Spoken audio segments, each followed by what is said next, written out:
Bayangin, kamu punya organ yang bisa menghasilkan listrik, menyimpan miliaran informasi, tapi nggak bisa ngerasain sakit.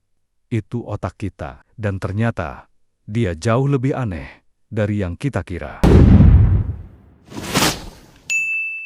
Otak manusia adalah mesin biologis paling rumit yang pernah ada di alam semesta. Dia terdiri dari sekitar 86 miliar neuron, dan setiap neuron bisa terkoneksi dengan ribuan neuron lain. Totalnya triliunan koneksi. Tapi yang bikin mind-blowing, sebagian besar otak itu air, sekitar 80%.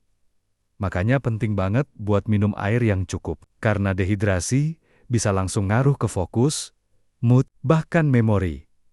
Dan ngomong-ngomong soal memori, otak itu punya kemampuan buat menyimpan, memilih, dan bahkan menghapus informasi. Iya, kayak komputer, tapi jauh lebih canggih. Otak bakal simpan info yang penting, dan buang yang nggak relevan. Proses ini disebut pruning. Yang sering dilupain juga, otak itu rakus energi. Walaupun ukurannya cuma 2% dari tubuh kita, dia konsumsi sekitar 20% energi total setiap hari.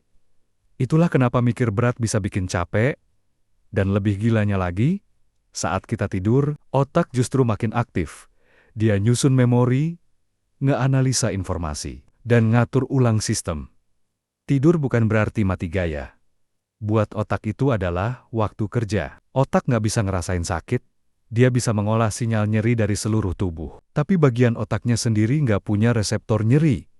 Makanya, operasi otak bisa dilakukan saat pasien dalam kondisi sadar. Dan tahu nggak, otak juga bisa menghasilkan listrik sekitar 20 watt. Cukup buat nyalain bohlam kecil. Ini karena setiap kali neuron berkomunikasi, ada aktivitas listrik kecil yang terjadi. Jadi, seperti bercahaya gitu. Waktu bayi, otak kita sebenarnya jauh lebih ramai. Jumlah koneksi antar neuron lebih banyak dibanding orang dewasa. Tapi seiring tumbuh, koneksi yang jarang dipakai akan dipangkas. Ini proses alami. Biar kerja otak lebih efisien dan gak macet oleh info yang gak penting. Otak manusia itu bukan cuma pusat pikiran. Dia pusat kreativitas, memori, logika, emosi, dan bahkan hal-hal absurd yang belum kita pahami sepenuhnya. Dia bisa belajar, beradaptasi, sembuh, bahkan menciptakan ide yang bisa mengubah dunia. Dan semua itu terjadi di balik tengkorakmu, setiap detik, tanpa kamu sadari. Jaga otakmu, rawat dia, karena otak adalah alasan kamu bisa nonton video ini dan mengerti isinya.